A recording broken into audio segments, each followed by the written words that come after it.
The witch was also the rebel woman who talked back, argued, swore, and did not cry under torture.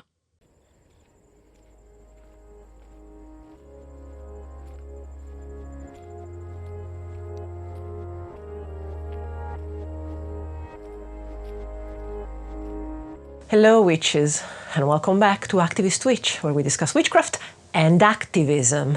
You can call me Isha, my pronouns are she, they, and in this video we are going to do a bit of a dive into capitalism and witchcraft, and how I have more and more reasons to believe that one is the opposite of the other. It's basically an answer to the video that I've done in November, where I was like, I have questions about the election. Can you help me understand? Well, I think I've understood. We're going to look into the reasons why it might seem that legislation-wise, with 45 getting back into power, it seems like we're going backwards. We're going to look into the reasons why, realistically, capitalism needs slavery to continue. No, not in the 1600s, now. We're going to look into the ways in which capitalism enabled and sprouted patriarchy and uses patriarchy to uphold itself, but also turns against it when needed. And we're going to look into one of the main points of contention, which, along with the attack on marginalized identities, it's reproductive rights and the cycle of fear that elections and parties, especially in America, are based upon. We're going to look more into detail onto the war on minorities and the actual examples that happened when those promises of fear-mongering are actually seen through. Looking at you, Ron DeSantis. And we're going to try and draw conclusions from them and see, as individuals, as people, what can we actually do? But before we get started, let me remind you that I've opened a Ko-fi, and on there you can do a one-off donation, a monthly donation, or even get a tarot reading with me, Italian style. The low-income option starts at £5. And for the foreseeable future, all my profits from tarot reading go directly to support Kuches to Gaza, who are part of the mutual aid groups who support Palestinian people evacuate and relocate to Egypt. So if you decide to support me there, thank you so very much.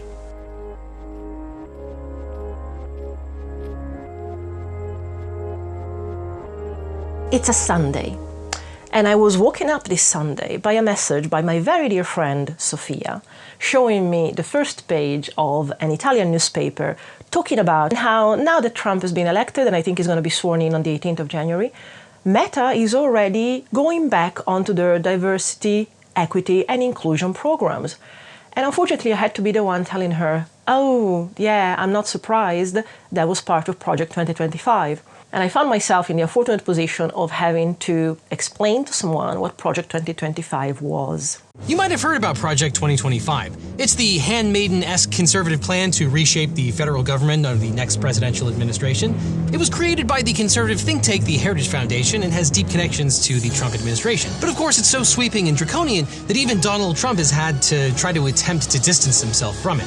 And this started a discussion in my head with my spouse, and immediately I was also reminded that last night they showed me the proposal of a new law that is going to come in discussing reproductive rights, and how suddenly abortion rights are not going to be about the decision of a woman or her body, but also will have to consider her spiritual needs, as well as the needs of her husband. Again, this comes exactly from Project 2025, and it was said everywhere that it was fear-mongering. Trump himself tried to distance himself, saying, no, they're fundamentalists. But there were very obvious video clips, actually, of people behind Heritage Foundation, which wrote Project 2025, saying very openly, oh, no, he's doing that completely fine. It's part of his PR. It's how he needs to distance himself so that actually, once he gets in power, he can enact what we do and what we say. Up with this, I don't know what the hell it is. It's Project 25. Are you ready? I know nothing about Project 25. I haven't seen the document. I don't intend to really see the document. But behind closed doors, Vote tells us not to take Trump's disavowal seriously. I expected to hear 10 more times from the rally, the president, distancing himself from the left's boogeyman of Project 2025. Yeah. And you're not worried about that? No, I'm not worried about it. Okay. He's running against a brand. He is not running against any people. Okay. He is not running against any institutions. It's interesting. He's in fact not even opposing himself to a particular policy. Yeah. He's been at our organization. He's raised money for our organization. He's blessed it from the, I remember walking into our last day in office and told him what I was going to do. So he's very supportive of what we do. So yeah, while 45 was talking about annexing Canada, buying Greenland, this was actually the blueprint of what is expected of the Conservative presidency, I think in the first 6 months, and this is not the first time that this happens. If you want more detailed information about Project 2025 and how problematic it is and how it's not the first time that this happens, there are beautiful videos by Second Thought and Dacia Said that I will link directly down in the description below for you to have more of an idea about it. This video is not going to be that much on Project 2025, but it is important because we literally, unfortunately, have the blueprint of what's going to happen, not even in the next 4 years, but I worry, in the immediate present. So January rolled in, and 45 is about to be sworn in again, and Meta suddenly decided that, you know what we're going to do? We're going to roll back fact-checking, we're going to roll back on our diversity, equity, and inclusion, we are going to move our offices to Texas because their laws are so liberal, aren't they? And we're going to allow hate speech again. So when you say that an LGBT person has mental health issues, it's completely fine. You should say that, actually, why did we get rid of conversion therapy in the first place? This is where we are. This is not fear-mongering. This is what has happened. Which is part of the reason why there's an exodus from Meta. I invite you to join me. You find me on Blue Sky and on Tumblr because of that. So after waking up to having to explain Project 2025 and remembering that last night my spouse showed me this House resolution about reproductive rights, or lack thereof, that they plan on having, I was suddenly made aware that there needs to be reflection. Why? How? Are we going backwards? How can progress go backwards? How are hard-fought rights being rolled back? And then I was reminded by looking literally just at the Wikipedia of Roe v. Wade, because that's where my mind went. If we are trying to go back on reproductive rights, we're going back again to see why Roe v. Wade was overturned in the last couple of years, and now it's going to be properly embedded into law. So a House resolution going even harder than simply the overthrow of Roe v. Wade is basically testing the water to see what is the consensus so that then we can push forward the bill. So curiously, whereas Roe v. Wade is something from the 70s that was never enshrined in law, but always just used as a precedent, and therefore could eventually be overturned. This is the first step in proposing a bill that will be enshrined in law that basically says, recognizing the importance of access to comprehensive, high-quality, life-affirming medical care for women of all ages, whereas healthcare for women should emphasize the whole woman, including her physical, mental, and spiritual wellness, whereas healthcare for women should also address the needs of men, families, and communities as they relate to women's healthcare. Going to the page of Roe versus Wade and understanding what was the historical context for that. Roe v. Wade was a landmark decision of the US Supreme Court in which the court ruled that the Constitution of the United States protected a right to have an abortion. The decision struck down many abortion laws, and it sparked an ongoing abortion debate in the United States about whether, or to what extent, abortion should be legal, who should decide the legality of abortion, and what the role of moral and religious views in the political sphere should be. The case was brought by Norma McGorvey under the legal pseudonym Jane Roe, who in 1969 became pregnant with her third child. McGorvey wanted an abortion but lived in Texas, where abortion was illegal except when necessary to save the mother's life. Her lawyers, Sarah Weddington and Linda Coffey, filed a lawsuit on her behalf in US federal court against her local district attorney, Henry Wade, alleging that Texas abortion laws were unconstitutional. A special three-judge court of the U.S. District Court for the Northern District of Texas heard the case and ruled in her favour. In January 1973, the Supreme Court issued a 7-2 decision in McGorvey's favour, holding that the Due Process Clause of the 14th Amendment of the United States Constitution provides a fundamental right to privacy, which protects a pregnant woman's right to an abortion. It also held that the right to abortion is not absolute and must be balanced against the government's interests in protecting women's health and prenatal life. It resolves these competing interests by announcing a pregnancy trimester timetable to govern all abortion regulations in the United States. In 2022, the Supreme Court overruled Roe in Dobbs v. Jackson Women's Health Organization on the grounds that the substantive right to abortion was not deeply rooted in the nation's history or tradition, nor considered a right when the Due Process Clause was ratified in 1868 and was unknown in US law until Roe.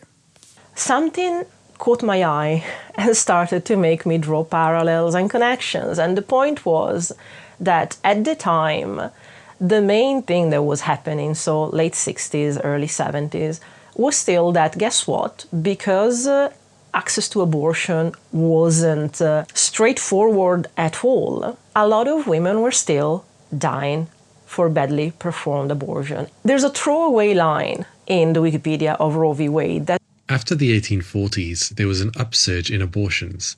In the 19th century, the medical profession was generally opposed to abortion, which arose due to competition between men with medical degrees and women without one. The practice of abortion was one of the first medical specialties and was practiced by unlicensed people. Well-off people had abortions and paid well. That talks about the sort of opposition of different camps that there was between school-educated male doctors and practice-educated women midwives, meaning that men went to school for OBGYNs, women didn't necessarily go to school, but guess what? Having that kind of access and bodies themselves, they had an understanding of how to perform abortion for other people. And that is something that I have recently heard in a lecture about feminism and witchcraft by Dr. Tabitha Stanholm, and also in my most recent read, which is Caliban and the Witch. It's a throwaway line, so it doesn't make you think much if you don't put it in that context. In that context, one starts to understand the way in which, as the title of this video says, witchcraft tends to be the opposite of capitalism. Why is that?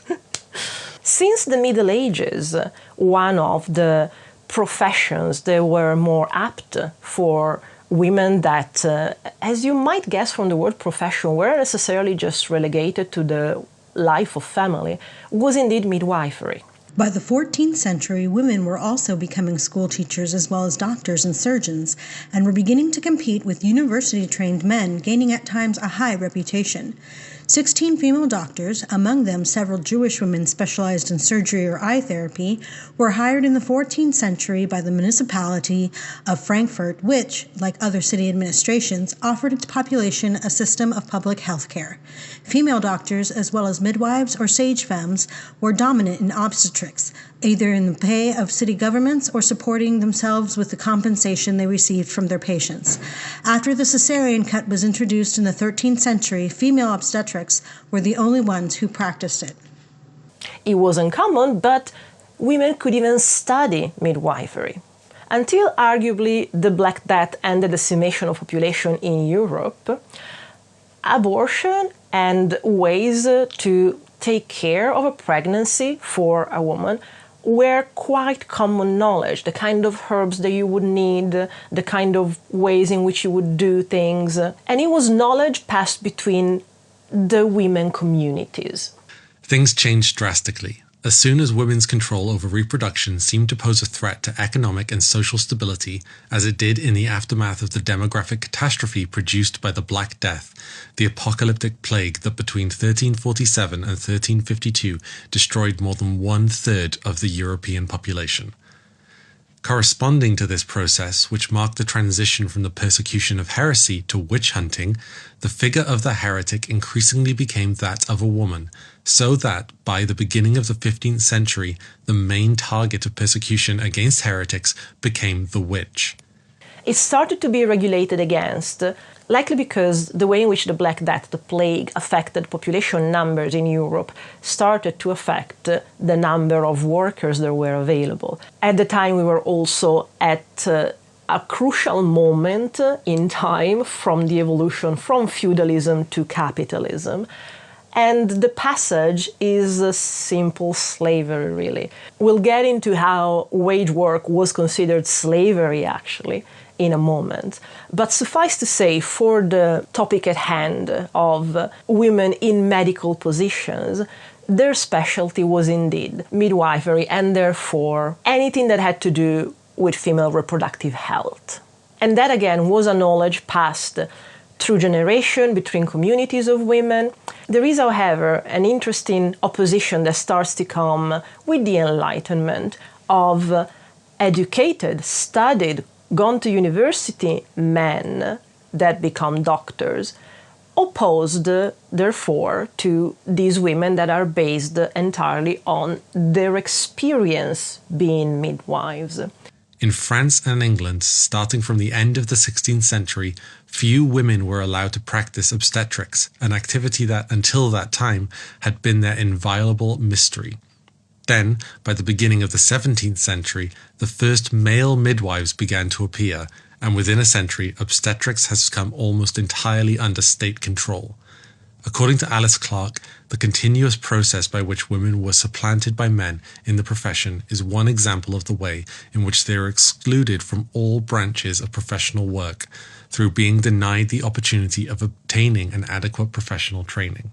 And they started to oppose the concept of the educated male doctor and the rudimentary ways in which these self-taught women, in a way, were leading midwifery, basically pushing them away from delivery rooms and all the things that happened before that, very easily conflating them with witches as well. We also know that many witches were midwives or wise women, traditionally the depository of women's reproductive knowledge and control. The Malleus dedicated an entire chapter to them, arguing that they were worse than any other woman, since they helped the mother destroy the fruit of her womb, a conspiracy made easier, they charged, by the exclusion of men from the rooms where women gave birth. The authors recommended that no woman should be allowed to practice this art unless she first demonstrated to have been a good Catholic. The suspicion under which midwives came in this period, leading to the entrance of the male doctor into the delivery room, stemmed more from the authorities' fears of infanticide than from any concern with the midwife's alleged medical incompetence.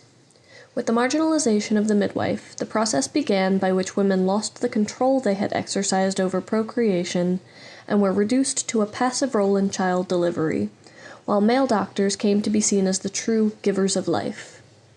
With this shift, a new medical practice also prevailed, one that, in the case of a medical emergency, prioritized the life of the fetus over that of the mother. In the Malleus Maleficarum, there is a lot of hatred for midwives because they are considered dangerous women that are around unbaptized babies. And so there's this supporting of the ideas of getting them out of delivery rooms and getting these educated male doctors there instead. Something that is worth mentioning here is that I am not questioning the fact that education and technology and science allowed us to make leaps and bounds forward, and we have antibiotics now, and we have computers. However, education has been historically an institution or held by institutions that have an interest in conveying a certain kind of information packaged so that, as you might have heard, history is told by the winners, which is the reason why male doctors were managing to put into textbooks that then nowadays even female doctors study upon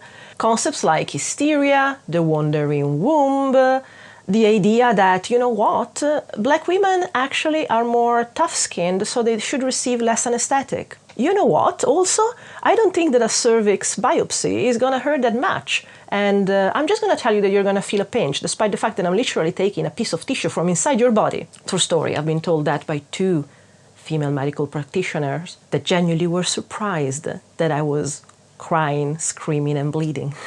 It is basically how we introduced, on an institutional level through education, medical misogyny and racism.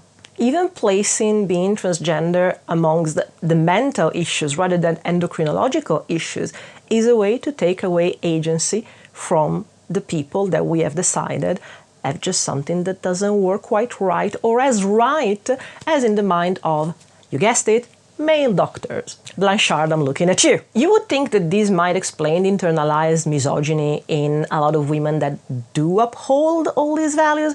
And that also made me think of something like going back to the Heritage Foundation and who they are and why do they use the talking points that they use to basically draw back rights for everyone except for white, cis, het, able, rich is important, capitalistic men. And why are they ready to use everything in their power and even things that you wouldn't think are necessarily that connected to it? Because the Heritage Foundation presents itself as Christian fundamentalist, basically. It started to make me think on the fact that the people at the head of this kind of organizations don't have a particular care for principles, but they have a very clear idea of where they want to get to. And in that pathway, they will use anything that is useful to them. The example that came to mind was 45 presenting himself as this Christian fundamentalist himself, holding the Bible, and when asked about his favorite passage on the Bible, just saying, it's too private, I can say. I'm wondering what one or two of your most favored Bible verses are and why. I wouldn't want to get into it because to me that's very personal. You know, when I talk about the Bible, it's very personal, so I don't want to get into verses. This is not a Christian person. They don't even know what they're talking about in sense of Christianity, but they know that the talking points and principles of Christianity can very easily be co-opted for what they need in the end. And what they need in the end is a nuclear family, because the nuclear family is the fundamental cornerstone of capitalism. But we'll get there in due time, because it's not the next chapter, simply because the next chapter is Capitalism and Slavery.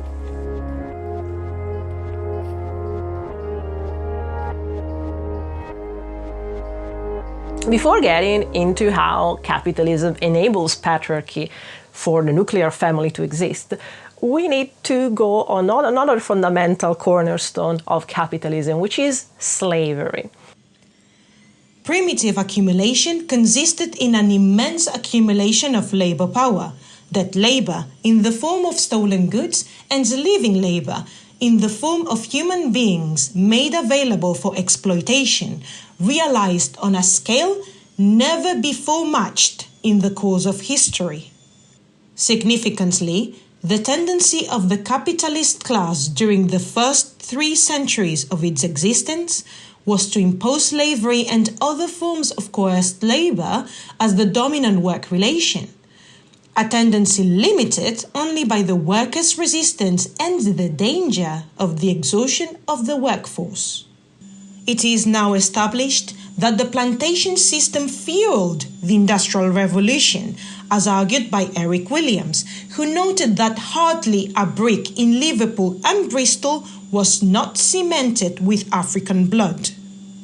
This must be stressed, as it helps us realize how essential slavery has been for the history of capitalism, and why, periodically, but systematically, whenever the capitalist system is threatened by a major economic crisis, the capitalist class has to launch a process of primitive accumulation, that is, a process of large-scale colonization and enslavement.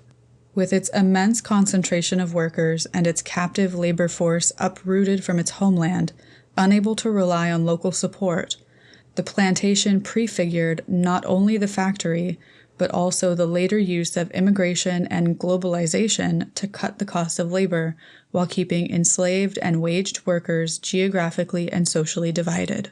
In Caliban and the Witch, it is discussed how the primitive accumulation that was necessary for capitalism to take off needed to steal stuff from somewhere for nothing, and the labor and workforce of all the generations of African people kidnapped and taken to the Americas to be used as free labor on plantations is part of what this primitive accumulation was. So it was the accumulation not only of wealth in terms of dead labor, so objects, the value, the sugar, but also of live labor, which is literally the people that were working and making things for nothing. There is the very wrong perception that slavery was a one-off, and when we started to disassemble that system in the 1800s, that's it.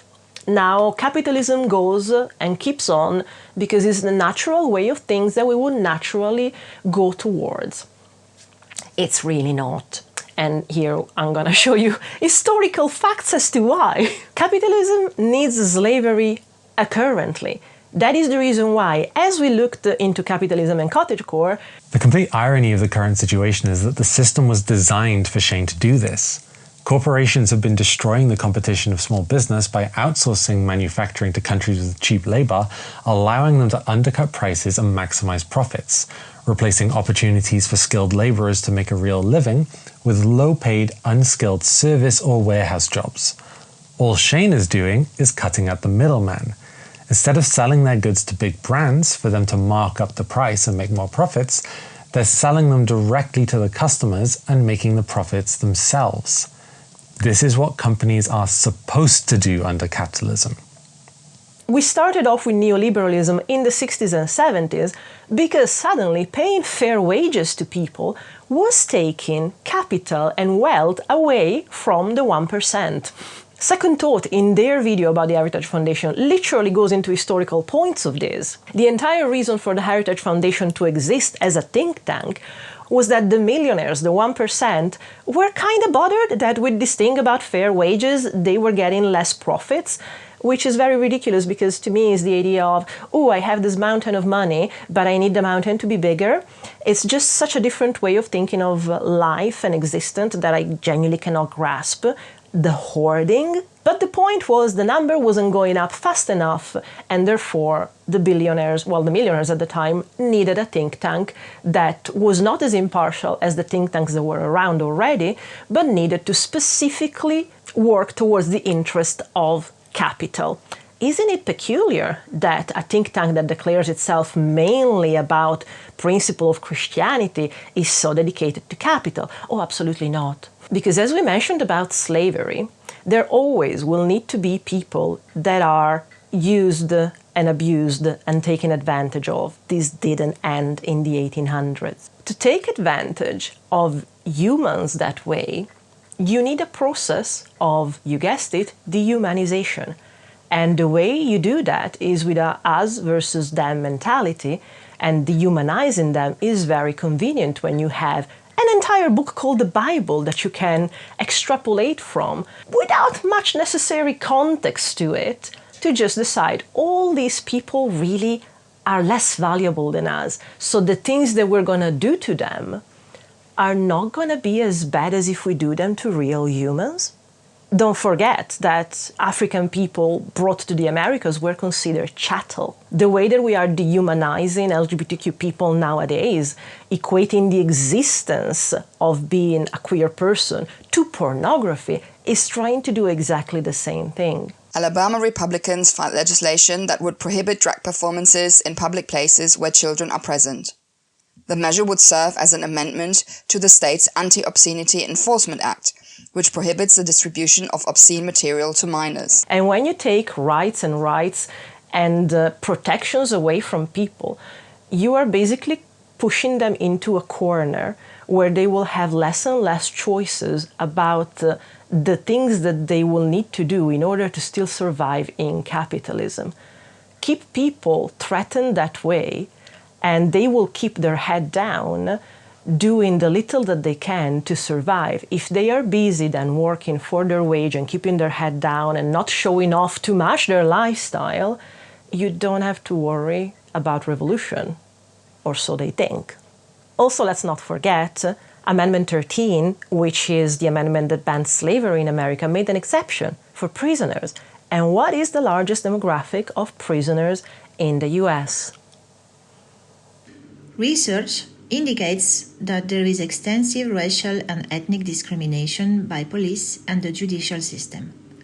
A substantial academic literature has compared police searches, showing that contraband is found at high rates in whites who are stopped, bail decisions, showing that whites with the same bail decision as blacks commit more pretrial violations, and sentencing, showing that blacks are more harshly sentenced by juries and judges than whites when the underlying facts and circumstances of the cases are similar. providing valid causal inferences of racial discrimination. Studies have documented patterns of racial discrimination as well as patterns of police brutality and disregard for the constitutional rights of African Americans by police departments in various American cities. Black people is black people. We're just continuing slavery through this dancing through hoops. Africa, historically, sub-Saharan Africa, has been fundamental to the global prosperity of the advanced countries. Okay? And Africa had a role to play. It has a role as a raw material producer. We will not allow sub-Saharan Africa to escape that. Okay, we do everything to keep sub-Saharan Africa where it is, also impoverished. It's absolutely vital for the prosperity of everyone else. So let's get clear about that. Okay, and this means all the economic structures, all the global institutions, and the economics we teach everyone is all designed to keep Africa exactly where it is. You would think that I am being exaggerated. Does it really count as slavery? Without necessarily going into the sweatshops, but again, I will send you to Capitalism and Cottagecore to understand how to have fast fashion like Shein. Yes, the people working for that are slaves. They are treated the same way. There's also this concept of slavery and how it arrived to us that I think has really been exaggerated for the purpose of make us believe that it doesn't exist anymore. That's not the case, and it wasn't the case historically. I wish I could go in detail into Caliban and the Witch. If you take a read of that, you will understand this better in very, very short. Without saying that feudalism was necessarily better, because the concept of feudalism was you have serfs that work the land for the landlord. They don't necessarily own that piece of land, but they sort of have a lease on it, and the catch is that they work the land to make products from themselves, to sustain themselves, and they also have to make the products for the landlord to sustain himself, because he doesn't want to fucking work. Ironic, right? I know. Like landlords today. Nothing has changed in that. But the point at the time was that the economy was not for profit, was production for consumption. What you planted in the fields was feeding you, was feeding the rest of the village with exchanges of different goods. If I was the one in the village that was making the bread for everyone, somebody else was cultivating the vegetables. Somebody else was making amazing crochet sweaters that I would cover myself. Despite the fact that historically we hear about money and coins being something that has always existed, it is half true in the sense that in these communities there wasn't necessarily an equation with money, because you would still exchange goods between one another. And there was also this thing about the common land. The common land was the land of everyone. It wasn't necessarily a property of the landlord. And the village would use it in a communal way. So people would plant different things. And this idea of, oh, but if you plant fruit trees, everybody will have access to that. Yeah, that was kind of the point. That's where the community would come together, because it was in the communal interest. Everybody was very respectful of the communal land. Silvia Federici argues that the beginning of capitalism came with the enclosures that suddenly made the public common land into private land. In England, land privatization was mostly accomplished through the enclosures, a phenomenon that has become so associated with the expropriation of workers from their commonwealth that in our time it is used by anti-capitalist activists as a signifier for every attack on social entitlements. In the 16th century, enclosure was a technical term indicating a set of strategies the English lords and rich farmers used to eliminate communal land property and expand their holdings. It is mostly referred to the abolition of the open field system, an arrangement by which villagers owned non-contiguous strips of land in a non-hedged field. Enclosing also included the fencing off of the commons and the pulling down of the shacks of poor cottagers who had no land but could survive because they had access to customary rights. large tracts of land were also enclosed to create deer parks, while entire villages were cast down to be laid to pasture. It was also very important to make a distinction here, because I know that people that don't know about socialism will go, oh, why do you want people to just come and take your things? Private property, personal property, two different things. It is important to distinguish personal possessions, your clothes, bicycle, your home, if you own it, from capital.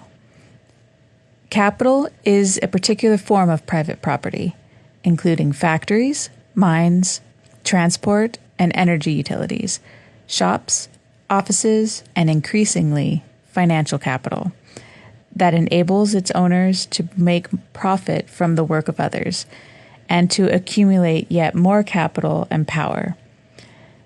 Property that is private gives the owner the right to exclude others from its use. It existed well before capitalism, certainly way back to the invention of agriculture, although anthropologists tell us that some supposedly primitive people today believe that objects are possessed only while they are being used. Otherwise, they are held in common. Nobody's arguing about people ever coming to get your wardrobe, your shoes, your tools, but it was about the common shared goods that suddenly became the goods of just one, guess who? The landlord, and suddenly you had to pay him for the privilege of using the land, using these tools that were a way in which you made stuff for the community, exchange it, and everybody was in these communities that were self-sustaining.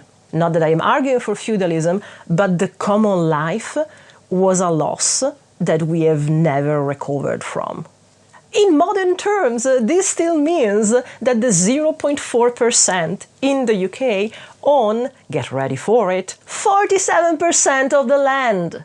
0.4, 47. And that was the land that was stolen and enclosed from privative accumulation to go towards capitalism. Before, this land was the land of the people that was worked together, and these villages were self-sustaining. Can you begin to imagine that? I vaguely can, because my farmer's village, even in the 1900s, still had a lot of those elements, which is really bizarre to think. But with the expropriation of the common land from the farmers, and especially with the commutation, which was basically this. The most important resolution of the master-serf conflict was the commutation of labor services with money payments, money rents, money taxes, that placed the feudal relation on a more contractual basis.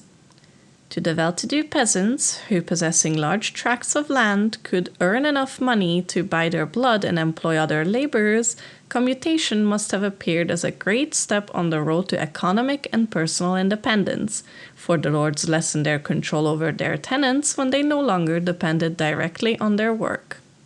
But the majority of poorer peasants, who possessed only a few acres of land barely sufficient for their survival, lost even the little they had. Compelled to pay their dues in money, they went into chronic debt, borrowing against future harvests, a process that eventually caused many to lose their land. As a result, by the 13th century, when commutation spread throughout Western Europe, social divisions in the rural areas deepened, and part of the peasantry underwent a process of proletarianization. A family of serfs or farmers would have their harvest, and they would own a 10% to the landlord just because he owns the land. When what you owe to the landlord is a percentage of what you produce, you have to take it away from yourself, but you can give it. When there was the commutation, there was literally the commutation of the value of the harvest into money, which, as you can imagine, this kind of equivalence can go south very quickly. And it's one of the reasons why a lot of farmers and smallholders suddenly didn't have the means to pay that tax to the landlord anymore, because their harvest would not, on a number of years, sustain it. There's a beautiful bit that is actually quoted in Caliban and the Witch that I'll put here. As soon as money lending became a lucrative business, this activity, previously declared unworthy of a Christian, was rehabilitated, as shown by this dialogue between a peasant and a wealthy burgher, written anonymously in Germany around 1521. You want to know who gave me my money? I shall tell you. A peasant comes knocking at my door and asks me to lend him 10 or 20 gulden. I inquire of him whether he owns a plot of good pasture land or a nice field for plowing. He says, "Yes, Berger, I have a good meadow and a fine field, worth 100 gulden the two of them." I reply, "Excellent. Pledge your meadow and your field as collateral, and if you will undertake to pay 1 gulden a year as interest, you can have your loan of 20 gulden." Happy to hear the good news, the peasant replies, "I gladly give you my pledge." "But I must tell you," I rejoin, "that if ever you fail to pay your interest on time, I will take possession of your land and make it my property." And this does not worry the peasant. He proceeds to assign his pasture and field to me as his pledge. I lend him the money, and he pays interest punctually for 1 year or 2. Then comes a bad harvest, and soon he is behind in his payment. I confiscate his land, evict him, and meadow and field are mine. About loan sharks in those times, knowing that it will be so easy for them to snatch land because farmers count on the weather. Harvest can go wrong. If you have a commutation in money, it can work on a year, 2-year basis. On the 3rd year, you have a bad harvest, suddenly you lose your land because of it. And that is what happened. That is what brought people to suddenly not have their land, not have their farm, have to sell their labor for a wage in the hope to be able to sustain themselves. The move on to waged labor compared to you own your land, you work your land, you pay a certain amount of that to the landlord, but you have this system that works, that is based on the community of the village, really. When that was broken down, bringing into wage labor, you can already start to guess how that was a move from the community to individualism, because at that point it was like, well, you sell your own labor, your own, literally, 2 arms, and whatever you do, you get paid for, according to the rules that, guess what, were made by the courts, made out of landlords. There was a lot of resistance to this. A lot. For a long time. We're talking hundreds of years of resistance. Waged labor was considered slavery. With land expropriation came a change in the workers' attitude towards the wage. While in the Middle Ages, wages could be viewed as an instrument of freedom, in contrast to the compulsion of the labor services, as soon as access to land came to an end, wages began to be viewed as instruments of enslavement. This explains the growth in the wake of the enclosures, using the term in a broad sense to include all forms of land privatisation, of the number of vagabonds and masterless men who preferred to take to the road and to risk enslavement or death, as prescribed by the bloody legislation passed against them, rather than to work for a wage. To the point that people preferred to become vagabonds and preferring to live out of begging rather than sell their soul and their body to the waged labor, which, by the way, is the reason why the capital started to use talking points that come from religion like Protestantism to push forward the idea of labor makes you a virtuous person. Colonial America relied on the labor of enslaved people and indentured servants. It was very important to the colony's wealthy and enslaving class that they find a way to motivate enslaved people to work hard, despite the fact that enslaved people had nothing to gain from it. One powerful way to do so was through religious teachings and indoctrination. A productivity-obsessed form of Christianity evolved from the older, more puritanical idea that work improved moral character, and it was pushed on enslaved people. This form of Christianity taught that suffering was morally righteous, and that slaves would be rewarded in heaven for being docile, agreeable, and most important, diligent. On the flip side, if an enslaved person was slothful or lazy, there was something fundamentally corrupt and wrong with them. Enslavers made it a point to keep enslaved people as busy and exhausted as possible, out of fear that idle time would give them the means to revolt or riot. Even more disturbing, enslaved people who tried to run away from bondage were seen as mentally ill and suffering from runaway slave disorder. By not accepting their proper role in society, they were demonstrating that they were broken and disturbed. This worldview became the foundation for American capitalism. Which brings me back to why do the Heritage Foundation consider themselves Christian when really what they serve is the capital? For the same reason.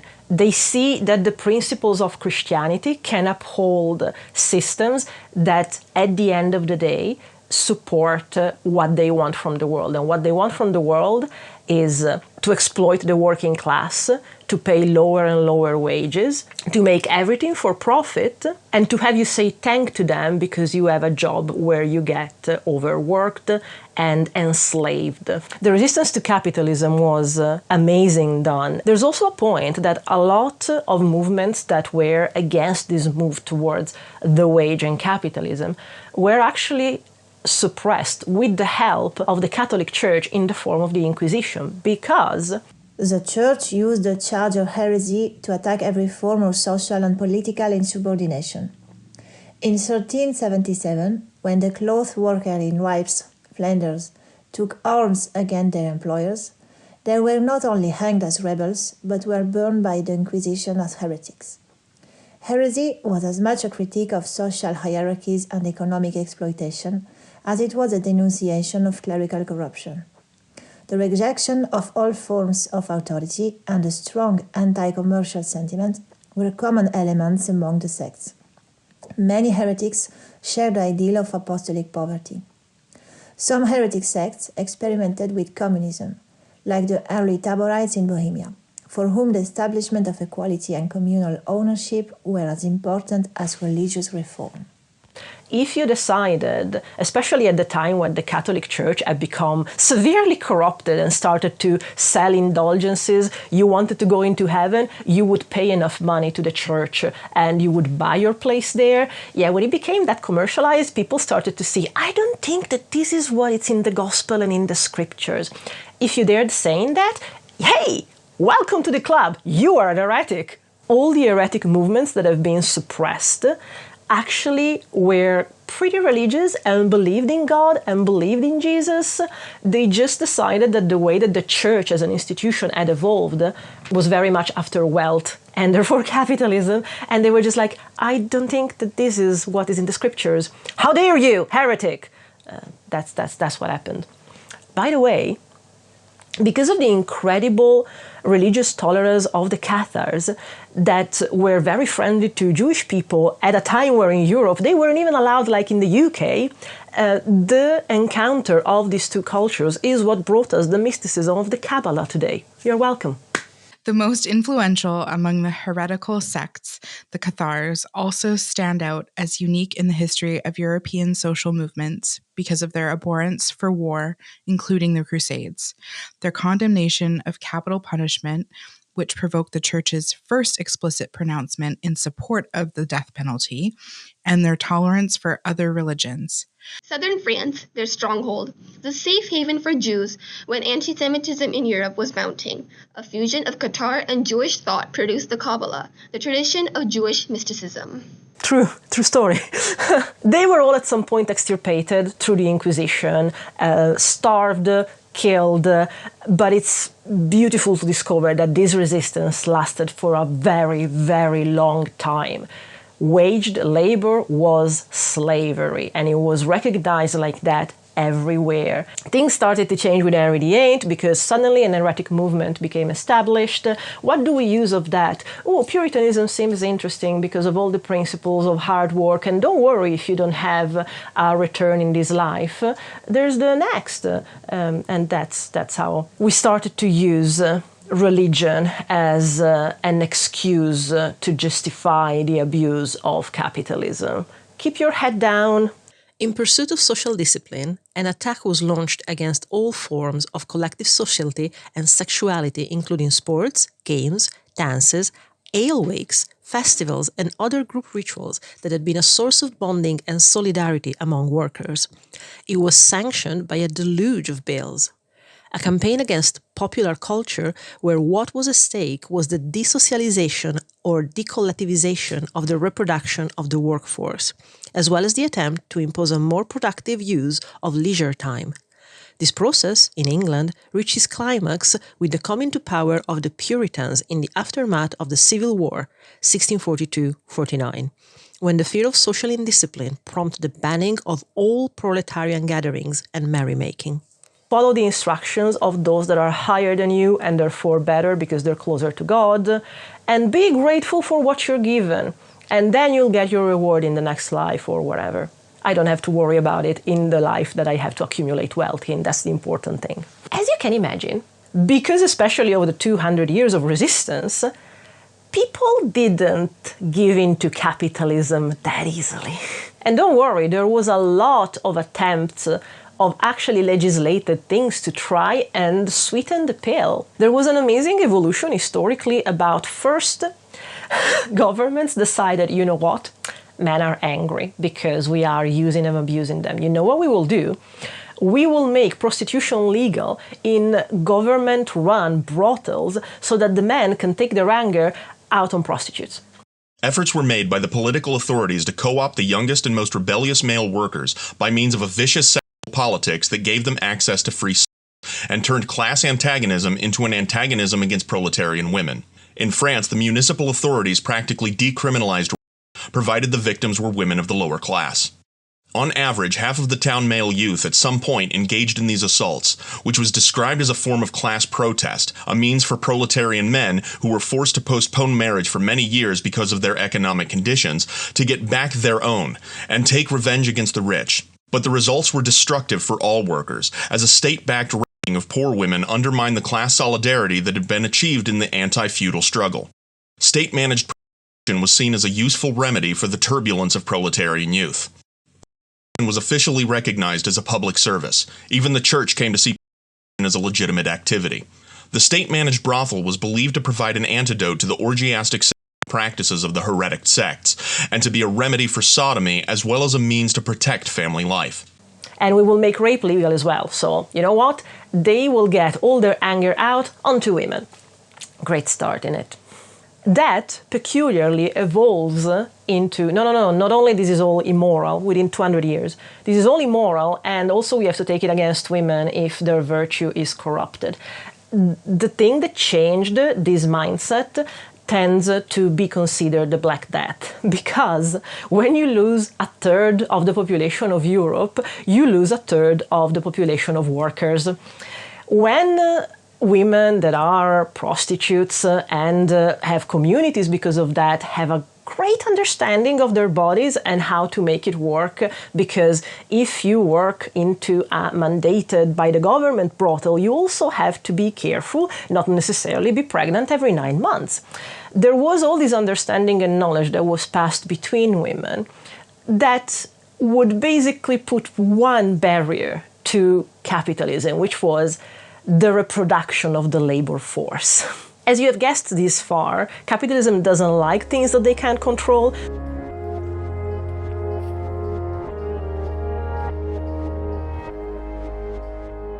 So how do we seize the means of reproduction? The witch hunt destroyed the methods that women had used to control procreation by indicting them as diabolical devices, and institutionalised the state's control over the female body, the precondition for its subordination to the reproduction of labour power. But the witch was not only the midwife, the woman who avoided maternity, or the beggar who eked out a living by stealing some wood or butter from her neighbours. She was also the loose, promiscuous woman, the prostitute or adulteress, and generally the woman who exercised her sexuality outside the bonds of marriage and procreation. Thus, in the witchcraft trials, ill repute was evidence of guilt. The witch was also the rebel woman who talked back, argued, swore, and did not cry under torture. Rebel here refers not necessarily to any specific subversive activity in which women might be involved. Rather, it describes the female personality that had developed, especially among the peasantry, in the course of the struggle against feudal power, when women had been in the forefront of the heretical movements, often organising in female associations, posing a growing challenge to male authority and the church. Enter the value of the nuclear family. First, you ruin the life and reputation of women that decide to go at it alone, even when they had communes of women. Amazing stories, by the way. No. There is an entire process to make women into legal imbeciles. They cannot take decisions for themselves.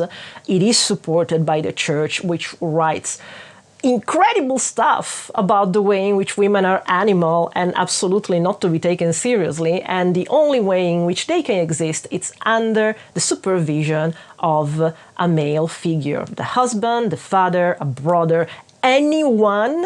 Women could not have been totally devalued as workers and deprived of autonomy with respect to men without being subjected to an intense process of social degradation. And indeed, throughout the 16th and 17th centuries, women lost ground in every area of social life. In Germany, when a middle-class woman became a widow, it became customary to appoint a tutor to manage her affairs. German women were also forbidden to live alone or with other women, and, in the case of the poor, even with their own families, since it was expected they would not be properly controlled. Together with the economic and social devaluation, women experienced a process of legal infantilization. English women were discouraged from sitting in front of their homes or staying near their windows. They were also instructed not to spend time with their female friends. In this period, the term gossip, female friend, began to acquire a disparaging connotation. In this context, at that time, anyone who had a penis won. There is a point that I would like to make, by the way, about women as an identity and women as a social category. We're using the latter here. I'm saying that because as a non-binary person, connecting identity with biology really fucks with my mind and upsets me. But historically, those were the divisions and those were the ways in which people were oppressed. So we're using those terms in that way. So going back to, we try to establish capitalism, the working people really don't like it, this is slavery, what the F? Oh, you know what, to appease the people that the most anger and therefore the most social disruption come from men, young men, we make the brothels. But do you know what? With the brothels, we kind of have the issues of the controlled reproduction because prostitutes don't necessarily want to get that much pregnant. And with the Black Death as well, we have a loss of labor force. So really, we need people to reproduce, whether they like it or not, pretty much. And there's still the frustration of the men. So here's the one tiny bit that so far in my readings is original thought. If it isn't and somebody else has thought about it, please do direct me to the readings, because the moment that this popped up in my mind, brain blown. I am arguing that the nuclear family does in the microsocial level what the capitalist system of the elite ruling the workers does on the macrosocial level. The elite needs to threat and oppress the workers in order to force them to sell their labor for a wage that is not nearly enough so that they can extract profit. And that profit goes into their wealth and adds to the capital. The nuclear family puts, in this context, the man on top of the hierarchy, the same way that the elite rules the proletariat. Because when you are that frustrated at being mistreated, at being used, at being tired, and you have been taken away from a community of reference. Remember the enclosures, the fact that there was common land, none of that anymore. Who cares about the community? The important thing is the nuclear family. I genuinely believe that that's the reason why capitalism has moved the attention from the community, the larger village, to the nuclear family, man, woman, child. Exactly because when you remove them from a community of reference, there is not a place that they can go to vent their frustration. There is no way to think that, oh, maybe we need a union here. And when those frustrations go nowhere, offering to these frustrated, overworked men the position of power towards their wife and children, allows them to make the very problematic choice of going, the system is abusing me, is making me really frustrated, is making me really angry. I have no outlet for this anger. But you know what? I have power over someone else the same way that the system has power over me. Am I going to do to the people that are lower than me what the system is doing to me so that I get the frustration out the same way and I continue the cycle? Or am I going to wake up and understand that this cycle is wrong, I need to break the wheel? Am I also going to risk the loss of power towards the few that I have power over? And 9 times out of 10, the answer is we continue the cycle. And so the father of the family, the patriarch, becomes within the nuclear family the one that can control and oppress the class beneath him, which are the women and children. And by the way, this is likely why you see so much resistance, even in the working class, to feminism, because feminism proposes a solution for the people that are oppressed in the family, so the women and the children, without necessarily considering that the man needs to be liberated too from the system of oppression that is capitalism. Otherwise, all that they feel is that they're gonna lose their own victims, the only people that they can exercise power over. And that's, I think, where the resistance to feminism from men that are working class, and they should understand that eventually this will help them, but they are short-sighted in that, and they're like, no, these are the people that I get to command the way that the system commands me. I am not losing my power over them. I think we have gone through a period when too many children and people have been given to understand, I have a problem, it is the government's job to cope with it. Or, I have a problem, I will go and get a grant to cope with it. I am homeless, the government must house me. And so they are casting their problems on society. And who is society? There is no such thing. There are individual men and women, and there are families. And no government can do anything except through people, and people look to themselves first. One of the most fascinating things that came back to mind while I was putting this together was realizing that indeed, because capitalism favored and elevated patriarchy because it served capitalism, so capitalism is in a way the highest system and patriarchy is part of the subsystems that it used to enforce itself. There are also times in which, get ready for this, capitalism is ready to go directly against patriarchy if it needs a scapegoat. I wouldn't believe it myself if I hadn't just read this article about the United Healthcare CEO situation that happened in December. And this is as far as I can use words without getting shunned by YouTube.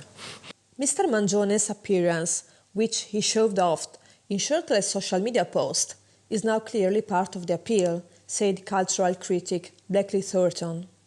Americans are effectively programmed to trust and empathize with men who look like Mr. Mangione, he said. That's why they are the protagonists in our movies, books and stories. Public adoration for handsome men accused of crimes is not new. We are ready to turn against the entire concept that patriarchy upheld white, cis-het, able men when that same system is challenged by the fact a cis-white, het, able man does something against capitalism. Don't worry, Gigi has his problems, but 99 other, and being appreciated, not one of them.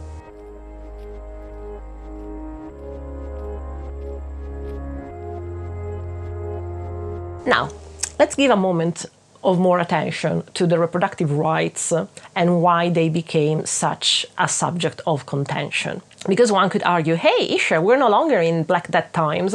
Do we still need to police the body of women and decide how, when, where, and how many children they have? And thank you so much for asking that. That's why we're going into the cycle of fear. Yes, reproductive rights is how you control the bodies of women and how you guarantee yourself as the capitalist system a continuous pool of workers that are gonna be prepped and primed to become very happy worker ants for you and be grateful if they get a job. Remember, job and wage jobs, when they started to come around, were considered slavery for 200 years. Now we are grateful when we manage to beat the other candidates to get a job. To the point that one of the talking points now is worrying about people coming from abroad and taking our jobs. How easily we forget. Curiously, what I realized reading Caliban and the Witch is that, again, the evolution of things like money and reproductive health is not linear as we are used to think about progress, which is probably why, as I said at the beginning, it feels like we're going backwards now. Apparently, it's something that happened before. Because women were in charge of their bodies and the knowledge of their bodies was shared between communities of women, hence usually midwives women, they had an understanding not only of their bodies but of the herbs and effects of that herbs on their bodies. They had centuries to perfect that, and they knew how to work with those bodies, amongst other things with abortifacients. Before there was the rollback on the recognition of women as individuals, not only the rights, but the recognition as individuals, and the way in which we evolved to make them legal imbeciles. At the same time, once the witch hunts were done, and basically we burned actually not burned, we hanged them, but conceptually, it's an historical wrong, but we have this perception that witches were burned. Mostly they were hanged. But without getting facetious about words, the witch hunts, according to Silvia Federici, and I agree with that, were a way to instill fear and control women. You go off the path, this is what happens to you. And because they riled up people with fear, with the fear of God, because again, religion helps in these things to be oppressive.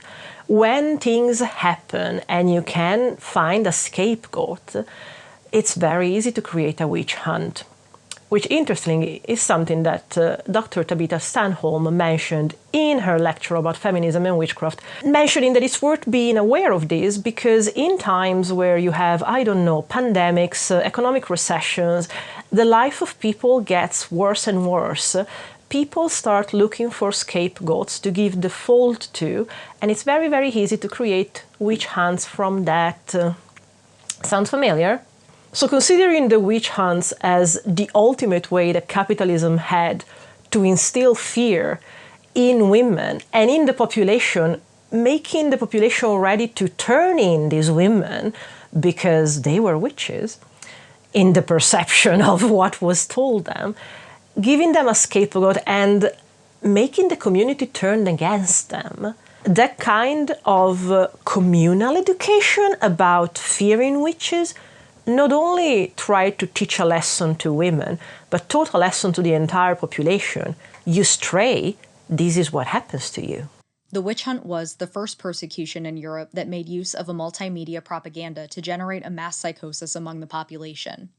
Alerting the public to the dangers posed by the witches through pamphlets publicizing the most famous trials and the details of their atrocious deeds was one of the first tasks of the printing press.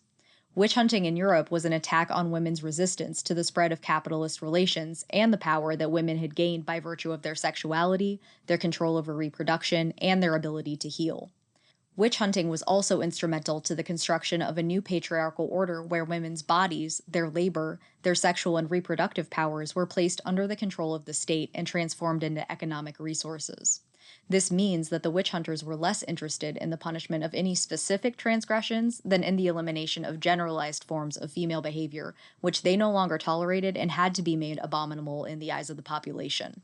There's also this perception that the witch hunts was just for women, and admittedly it was the majority, but you stray too much, you're a man, you're a dog apparently, a dog was burned as a witch, you're anything that strays, and people want a scapegoat, I will get rid of you. And I will have the legitimization of doing that because I have convinced the populace to follow me.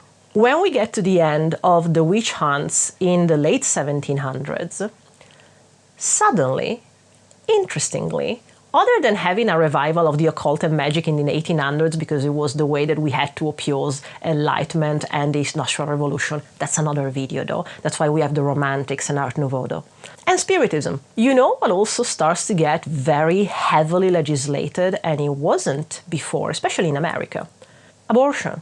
Whereas, as I mentioned before, in Europe especially, there was this community of women that knew how to work midwifery and herbalism, basically, for their own interests and needs. That started to be broken down by the witch hunts, because there was this idea that witches sacrificed babies, ate babies, infanticide. We went after that because no, we needed babies, because we needed the next generation, because the Black Death had killed so many people that the people that remained could ask for higher wages. What's this nonsense? For a broad section of the Western European peasantry, and for urban workers, the 15th century was a period of unprecedented power. Not only did the scarcity of labour give them the upper hand, but the spectacle of employers competing for their services strengthened their sense of self-value and erased centuries of degradation and subservience. The scandal of the high wages the workers demanded was only matched in the eyes of their employers by the new arrogance they displayed, their refusal to work or to continue to work after having satisfied their needs, which they now could do more quickly because of their higher wages. Their stubborn determination to hire themselves out only for limited tasks, rather than for prolonged periods of time. Their demands for other perks besides their wages, and their ostentatious clothing, which, according to the complaints of contemporary social critics, made them indistinguishable from the lords. Servants are now masters, and masters are servants. Impossible. No. We need to make sure that women pop out babies so that the population grows and we don't have to pay these extortionate wages anymore. Laborers with power of coin? How dare you? So that's why we started to make abortion and everything that had to do with infanticide completely illegal, fault of women. No, you do not dare touching the next generation of labor that I will need. In the US, it took a moment longer, but in the early 1800s, and it's literally something that is part of the history of abortion, in the Roe v. Wade Wikipedia page, starts to be regulated against any and all forms of female reproductive rights. And it gets so strict that, you guessed it, in the 1900s, there's a lot of back alleys abortions where women die. Basically, things need to go societally wrong enough that we see the negative effects of it. And then we start doing things to put a patch on those negative effects. Too many women died and doctors were held responsible for it, male doctors. Maybe we need to make abortions available and safer so that, women don't die, but most importantly, because they don't die, doctors are not accused of manslaughter. Which I think is the reason why now it's been 50 years since Roe v. Wade. Abortions have been available and safe for 50 years. People forget the consequences of that. And so it's easier to start new talking points against abortion because we have forgotten. We haven't seen firsthand the negative consequences of making abortions illegal.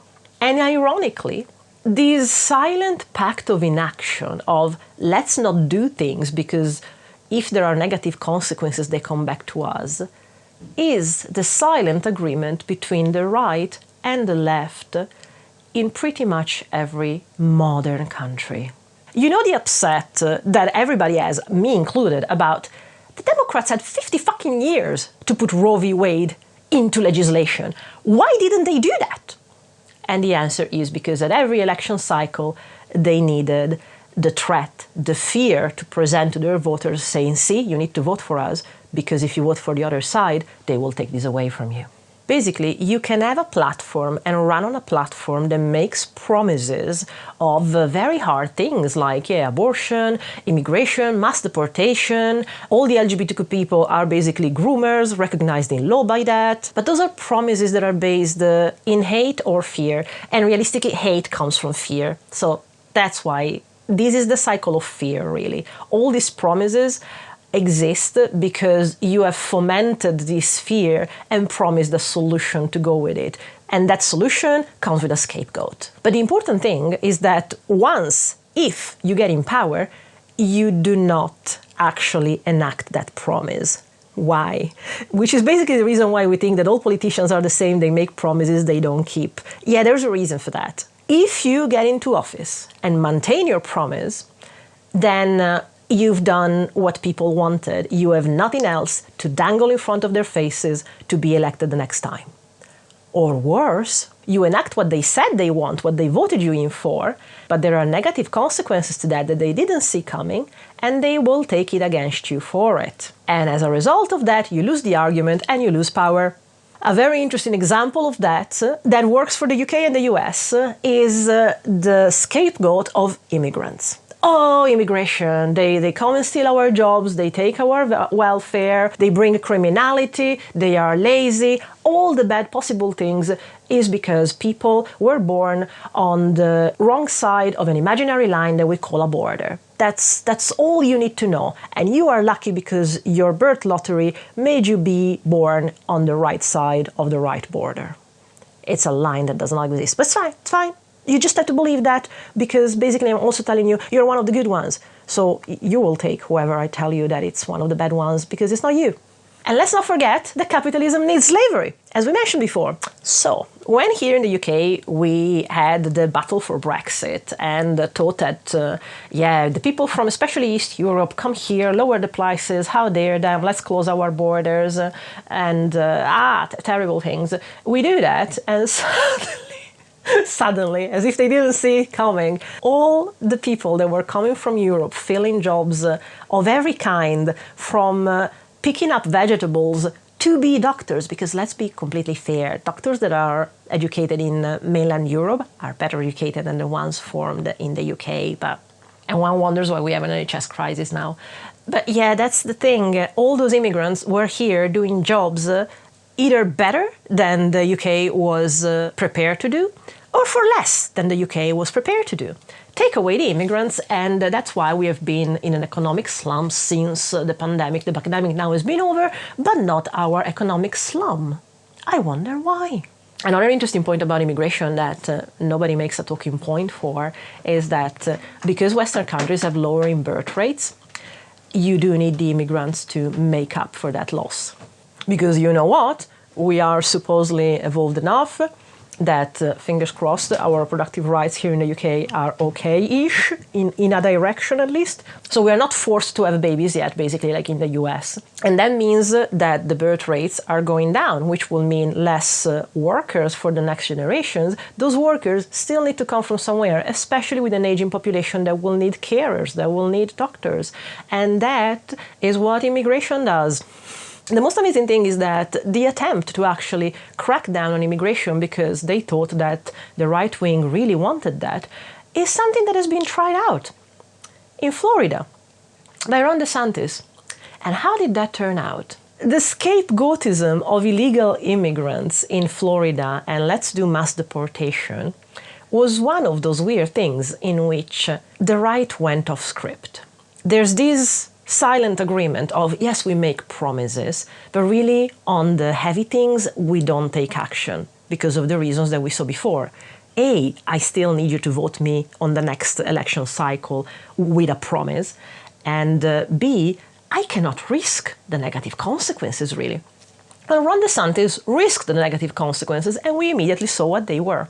The entire economy of Florida was based on the work of illegal workers. You take those away, and suddenly all the people that voted you in on the right that declared to hate immigrants and illegal workers suddenly come at you saying, what the fuck have you done with my economy? Everything was running fine, and now it's not. Why? And does it need an explanation? So, why? Why was this implicit promise of not actually taking extreme action on the right or on the left was broken, and was broken by the right? My theory is that the right, on the long term, was losing the argument. What does that mean? Other than the fact that there was a lot of progressiveness and rights given to all the minorities, diversity, equity, inclusion, women's rights, LGBT rights, change to marriage law, disability rights, immigration rights. I mentioned it before in one of my videos. The more you belong to a marginalized community or identity, the more likely you are to vote progressive because you do understand, or you should, that that's how you got rights. So the standard person that votes conservative tendentially comes from privilege. So it's white, cis, het, able, wealthy, and usually male. When you are a white, cis, het, able, wealthy woman, we go into white feminism, or we see the effects in Thatcher, in Liz Truss, in Theresa May, in Giorgia Meloni, in all those white women that got into power on the right side, thinking that they need to be worse than the men to take a seat at the boys' club. We will make one day a video about that. If you want more specific information about that, I made a video essay on another channel called Right-Wing Women and Why Liz Truss Got in Power. You can go check that out. It basically talks about internalized misogyny and why white women of a certain privilege think on the short term that it's better for them to serve patriarchy and capitalism that unite to destroy it. Short-sighted, but you know. But the important point here about the loss of the argument was actually the loss of voters. You know that there's that saying about, oh, don't worry, when you get older, your mindset will change, you'll start voting on the right. That has always been true until millennials. Why? Because with the kind of economy that there was before, even if it was capitalism, there were fail-safes like Keynesian economics, we talked about it in Capitalism and Cottagecore, which basically still made it decent and affordable for people that were waged to still have a decent life and create the infamous middle class. Yeah, there is no middle class in millennial generation. If you are not a liberal at 25, you have no heart.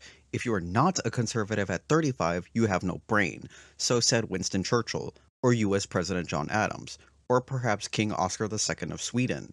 Variations of this aphorism have circulated since the 18th century, underscoring the well-established rule that as people grow older, they tend to become more conservative. Millennials, born between 1981 and 1996, started out on the same trajectory, but then something changed.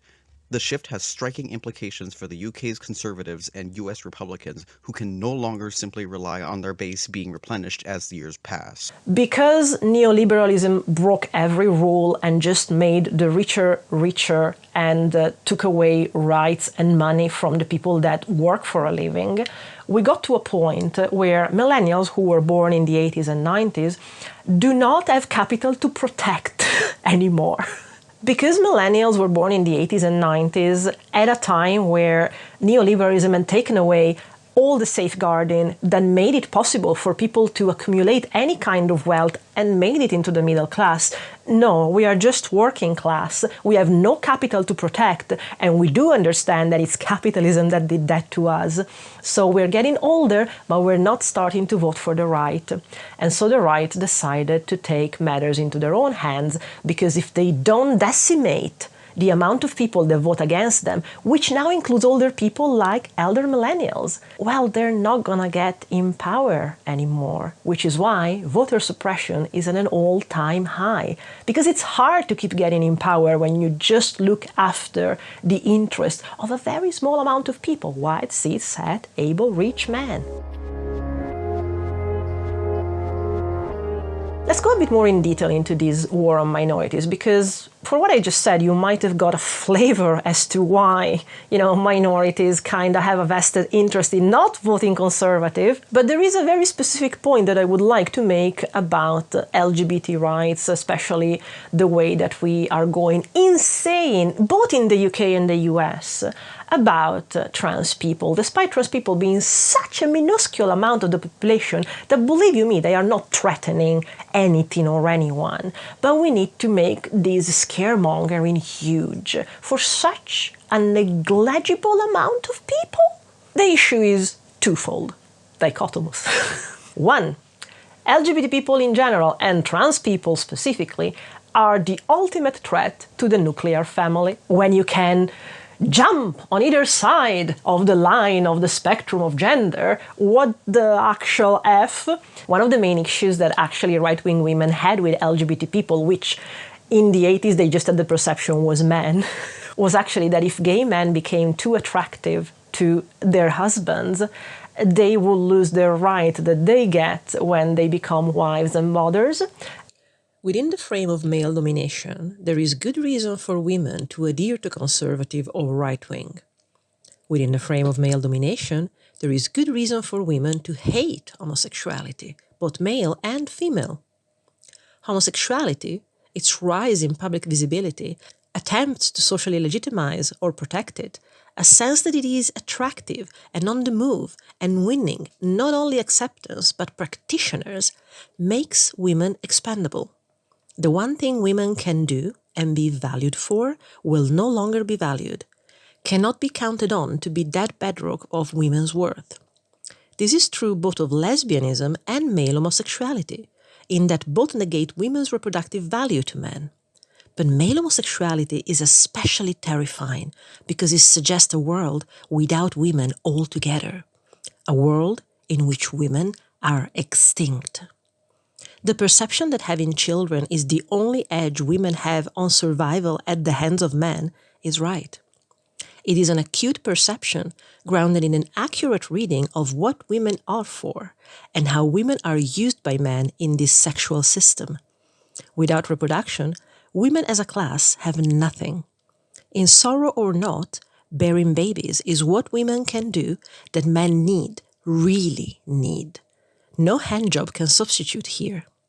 And homosexuality makes women afraid, irrationally, passionately afraid of extinction, of being unnecessary as a class, as women, to men who destroy whatever they do not need and whose impulses toward women are murderous anyway. So actually, that's a very interesting thing to see about that infamous internalized misogyny and trying to scrabble for scraps at the table of the patriarchal capitalism. The fact that LGBT people in general, and trans people in particular, raise the biggest middle finger to anything that is expected about femininity and masculinity literally breaks down the very binary division that there is at the foundation of the nuclear family of man, woman that makes children, woman that is under the man, which would make it interesting to talk about kink, but we're not going to go there now. But also might be interesting why the ultra-conservative people in America have trans porn as one of the highest searches. But as I said before, the nuclear family, woman, man, children, is the micro-social representation of the system of capitalism. If you dare thinking of a nuclear family that might consider the two adults on an equal level, that starts to break down the mirroring. And if that breaks down the mirroring of the higher system of capitalism, the workers must start to realize that maybe the system is not right either. If you don't just have two people in the nuclear family, but you start to have triples, polycules, all these things that are considered queer. Queer is the antithesis of the very rigid rules that capitalism needs to perpetrate and continue itself. The nuclear family needs to produce and reproduce the next generation of laborers, make them grateful to get a job, not let them raise their own heads, prepping and priming them to be slaves. Anyone that gets out of these boundaries and tries to think maybe things should be different is someone dangerous whose ideas need to stop with them. If the next generation is raised even in queer families, they will be taught progressively and they will not bend their head, let alone ever vote for the right. And by all means, queer families, thank goodness, have now enough rights to have their own children, to adopt their own children, unless you're in Italy and you're literally taken off the birth certificate of your child if you are in a same-sex couple. But that's literally part of what the rollback of rights for queer people as well as women is trying to do. If I make it harder and harder for you to be queer, if I make you choose as a lesbian woman to either have a child within a nuclear family or not be allowed to have children, to have IVF, to adopt if you are in a queer relationship, what do you think is going to happen? Well, I can tell you what they hope is going to happen, that you will choose children. The infamous story that they tell themselves that we are making lifestyle choices and it's not who we are intrinsically, it's therefore something that we can be forced to choose in a different direction.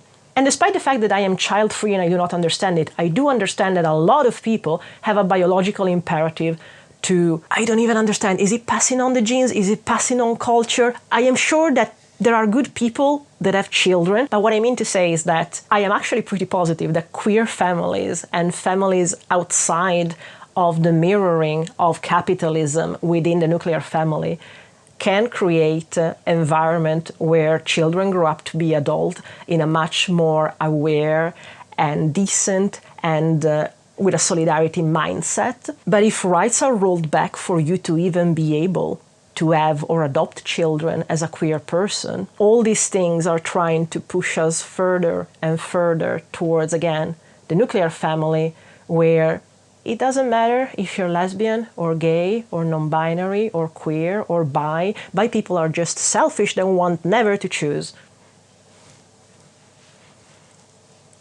That's what they used to say, isn't it? Just because I would very happily be thrown on Carlax's shoulder or under a starion. Like, no, I just have great taste across the spectrum. If the rollback of rights force you to choose between your identity or your future through children, yeah, the hope of the right is that you will go for children because biology and because they need it. And don't worry, even if you decide to be in a queer relationship and not have children, they will still make life hard enough for you, where eventually what they want to push you towards is the nuclear family, because that's all they need from you. And they will use religion, they will use anything that serves their purpose to get there. Which is why I firmly believe that the people at the head of the Heritage Foundation are not Christian. They don't give a fuck about Christianity or any values, but they know that they can instrumentalize it to go where they need to go, where they want to go. Where? To keep capital safe. How? Through the nuclear family. And nobody that strays from that, because that is the fundamental unit upon which capitalism is based upon.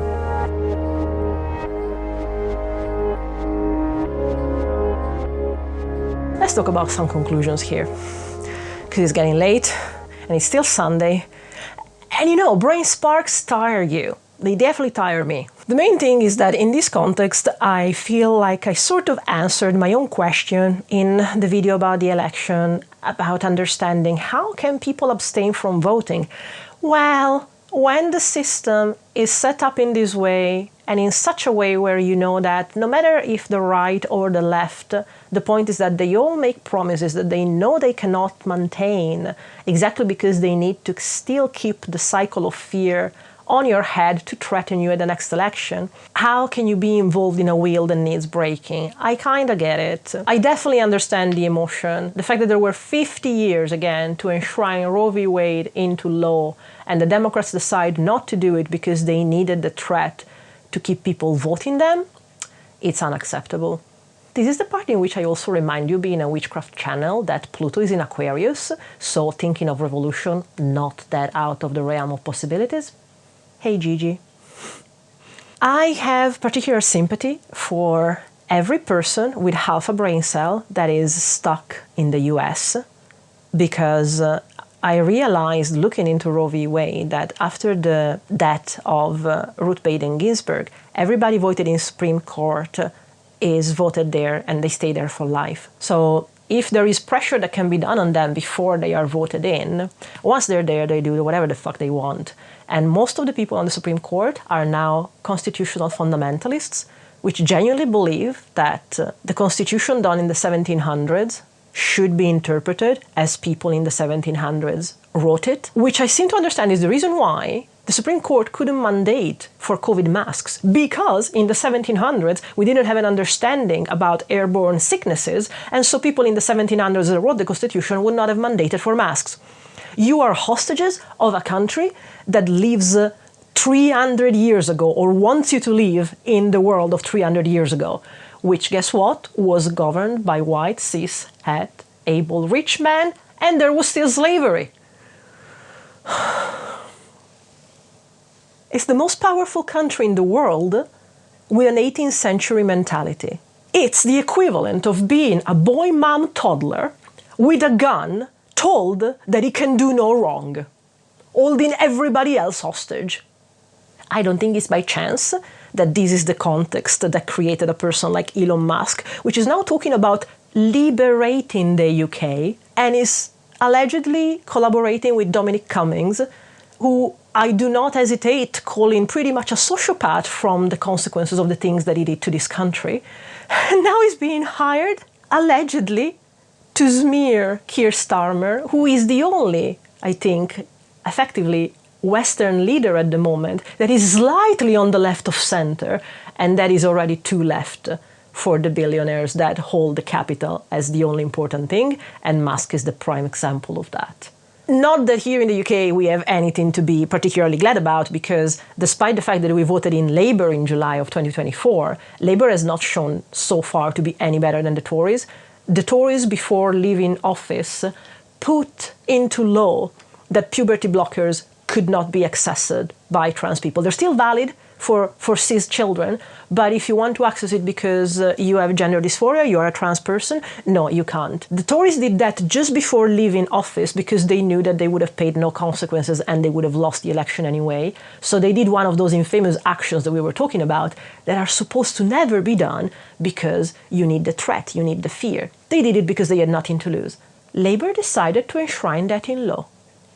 The Tories did it, and Labour decided to maintain it. So we're not that better off, don't worry about that. But the fact that Musk has decided that now he needs to make sure that we lean more towards the right, on top of it, a toddler with a gun. And my point is, are you mad yet? Because if you're not, I feel like you should watch this again. Or you know, the other ones that I have done, or the other videos that I've linked in the description below, because there is a lot to be mad about here. There is a lot of manipulation that is being done just at the end of the day to extract labor power from you, because it's the only value that exists, and they just decided it needs not to be yours.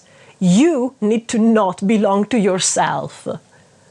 And they wonder why I say that witchcraft is the opposite of capitalism. Organize, plan, and above all, please, if one thing stays with you from this video is that, along with witchcraft, the opposite of capitalism is community. Find your community, organize within your community, support your community. We cannot claim common land, but that's where we should be headed towards. We are not going to win with a nuclear family of 3. That's exactly why they want to keep us there and isolated. Community is how we beat these. If the Heritage Foundation can gather along all the people that have no actual interest or principle behind them just to make and save more money, we have a lot more valid and more noble and more moral reasons to gather together. And until the next video, do I need saying that we need to fight the capitalist patriarchy together and hex it because there's a lot of need for it?